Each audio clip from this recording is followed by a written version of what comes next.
A few moments later.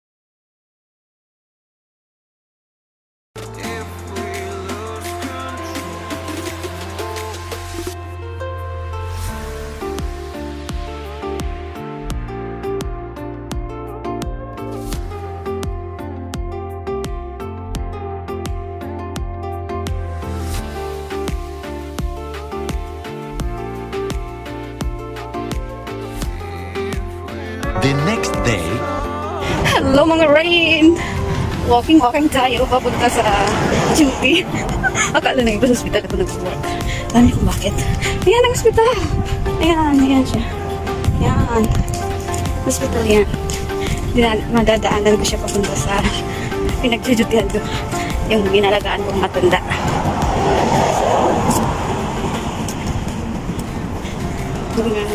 Nilalakad ko lang galing sa bahay. Mga 15 minutes. Hindi yata ako may 15 minutes lang mabilis. Ito yung ano dito, yung hospital. Kala nila hospital ako nag-work. Diba? Kasi puti ang suot ko para akong nurse. So, pang ano ko na ngayon, pang 8 days. Ay, nakasurvive 8 days na ako sa bagong trabaho. O, diba? Maganda to kasi paupo ko lang. Kung magising ang matanda yun, magising ng konti. Paupo lang to siya ng trabaho. Maganda siya, malaki ang sakod na, I mean, mas malaki siya compare sa katulong, di ba? Tapos ang trabaho mas konti. Malaki, medyo malaki ang sakod na mas konti ang trabaho. Kasi sa katulong, maraming trabaho, konti ang sakod. O, di ba? Magandang ganun. 8 days ko na to. Hindi naman ako pagod. Ngayon, hindi ako nasundo, nahatid ng alaga ko kasi tagdan. May trabaho yung amo kong lalaki. Hindi na lang yung sasakyan, so wala akong masakyan. Naglalakad na lang ako papunta dyan, malapit lang dyan. So, mga 3 minutes na lang. Hello mga Ryan, saan ako dito doon? Hello mga Ryan, good morning. So, as you see, uniform ako kasi nag-work ako as a caregiver dito sa Bansang Kuwait. Sideline nito. Pero, mahabang istorya. Pag-usapan natin ang tungkol sa caregiver. Magkano ang sahod? Pag ganito yung mama care, may baby care, may baba care, ganun. May stay in, stay out. So, ako stay out. Stay out ako 12 hours duty. Tapos, after duty, uwi ako dito bahay ng amo ko. So, nagluluto ako lang ng sunugot. So, I'm back. Ang pasyente ko is matanda. Trabaho ko, duty ako ng 9 AM to 10 PM. Magano siya, magbigay ko ng gamot, then lutuan ko siya ng almusal, lunch dinner, kasi may nagbibigay ng lunch sa kanya doon sa taas. Ang dinner na lang. So, pero simple pagkain naman kasi may sakit siya. Ito ngayon, magawa ko ng pancake para sa almusal niya. Paborito niya to. Wala nang dumating ako. Tapos napaluto ng ganito. Hanggang ngayon, araw-araw yan, kinakain niya sa umaga. So, mamaya, balik ako kasi 10 o'clock, may gamot siya. Papakainin ko siya breakfast, then bigyan ko siya ng gamot. Hello mga Rain! So, ito yung trabaho ko. Pagdating ko ng 9 AM, bigyan ko siya ng gamot para before breakfast. Then 10 AM, yun, bigyan ko na siya ng breakfast. Then, painumin ko ulit ng gamot. Tapos, matulog na yan siya hanggang mga alas 5 ng hapon, alas 6. Minsan, alas 7, ginigising ko kasi tapos na ang time ko, tulog pa siya. So, pagka 9, may gamot ulit siya 9 ng gabi. Pakakainin ko muna siya. Hindi ko naman yung pinapakain talaga as in. So, subuan, ganun. Lutuan ko lang siya, ilagay doon sa kwarto niya. Tapos, bigyan ko siya ng gamot. 9, alis na ako. Sometimes 9:05, 9:10, ganun. Kaya lang, so, yung nililista ko yung mga gamot na tuwing duty ko, everyday nililista ko ang gamot para hindi ko makalimutan. Pinainom ko siya anong oras, saka anong gamot. So, bali na ako, mag 1 month na ako ngayong September 3.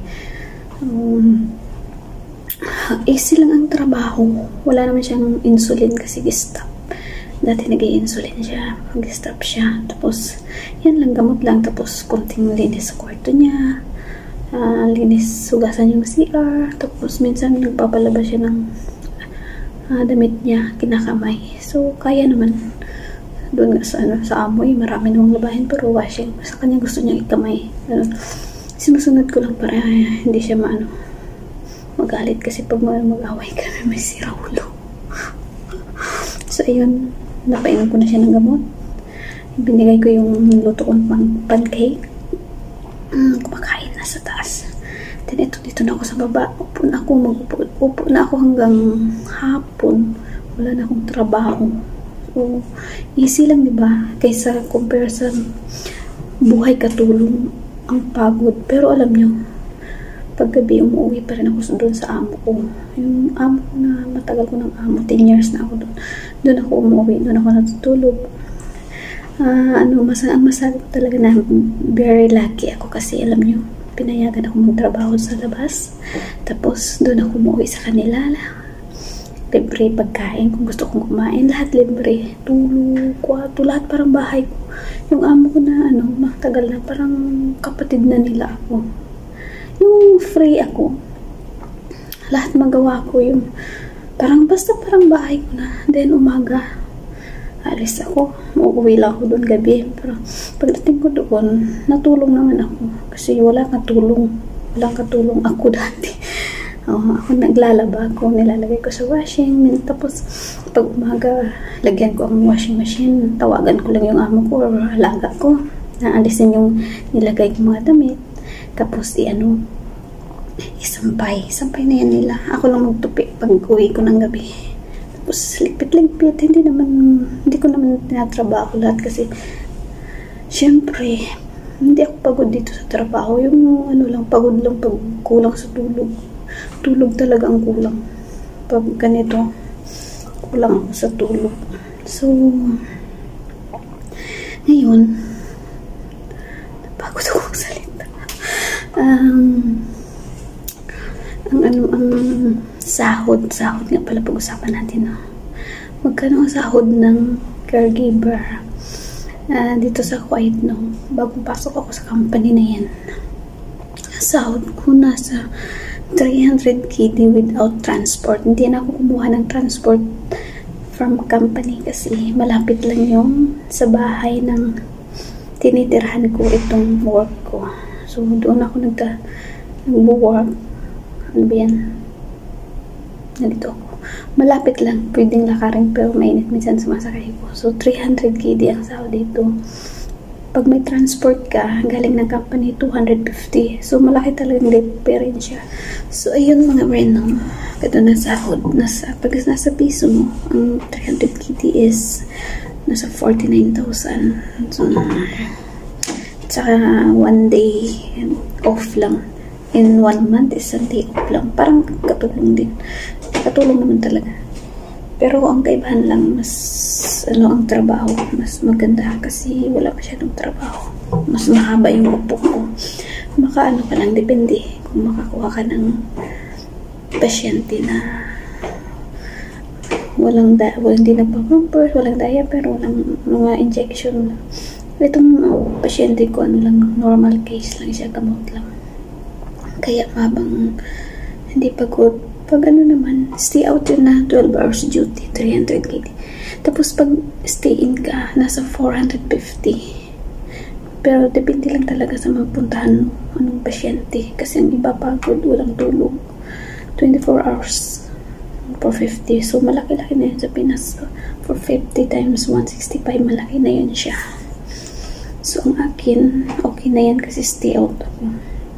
Saka wala akong sahod dun sa amo ko. Pag hihingi ako, binibigyan naman ako. Yun lang. Ano pa ba? Trabaho ko dito din pala. Prepare ng gamot niya. Ilagay ko sa mga box niya. So, andyan. Yung mga box niya, nilalagay ko sa para madali na lang. Tuwing mo bigay, andyan na sa box. Madaling, hindi na mapagod ba? May nakakalagay na para sa morning, after, before, dinner, gano'n na, madali lang. So, ano pa ba? Maraming, wala na akong may sabi. Ngayon, pahinga ko na, 10:30, pahinga ko hanggang 6, minsan pag magising siya, yun lang. pag mag-utos. Pa isa-isa, akit pa. Sige lang, kaya. May kasama ko dito, katulong sa Sri Lanka. Siyang naglilinis, naglalaba. Well, hindi sila nagluto ng lunch. Pero kami dalawa nagluluto kami. Kumakain kami, uwi. Ganun lang yun. Oo, ano pa ba? Baba care, mama care, baby care. Same lang ang sahod. Meron naman yung reliever. Mga 1 day duty. So, 10 KD ang mga sahod, 12 hours. Sa ibang company, nasa 12 KD, 13 KD, 15 KD. Ibang company. So, itong company ko, mura. Pero okay na yan. Sa Pinas, nasa 1,600. Okay na yan, 12 hours na duty. Kaysa wala, diba?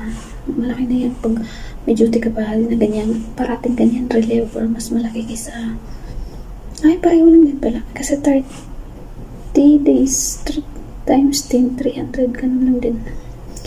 May 24 hours na duty, 20 KD. Tapos, may 40 KD, 48 hours. Depende sa company yun. Pero wala na yung pumasaya. Labas ng transport doon. So, buti na. Ganito yung work ko. Kaya, wala akong masyadong time mag-YouTube. Wala na akong video mai-upload kasi araw-araw duty ko. 12 hours. Umaga magising. Pagdating sa bahay, mag-work ako. Hindi naman as in maraming work kasi hindi ko naman tinatrabaho lahat. Pero pagod ba kulang sa tulog. Makadagdag pa ng mighty. Gising ka pa ng madaling araw para lang i-check kung nag-apply ba yung gina-play ko. Ay, kaloka. Hirap lang sa mga YouTuber. Wala namang sahod. Ilang buwan na. Wala akong sahod 4 months na.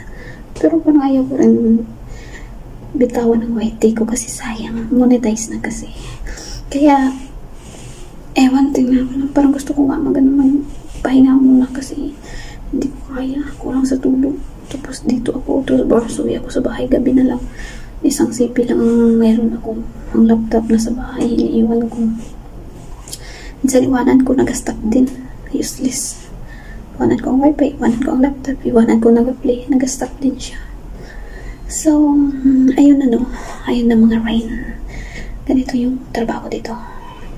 Caregiver. So, ganun ang sahuran dito. Nasa 300. Stay out 12 hours duty. 1 day off in 1 month.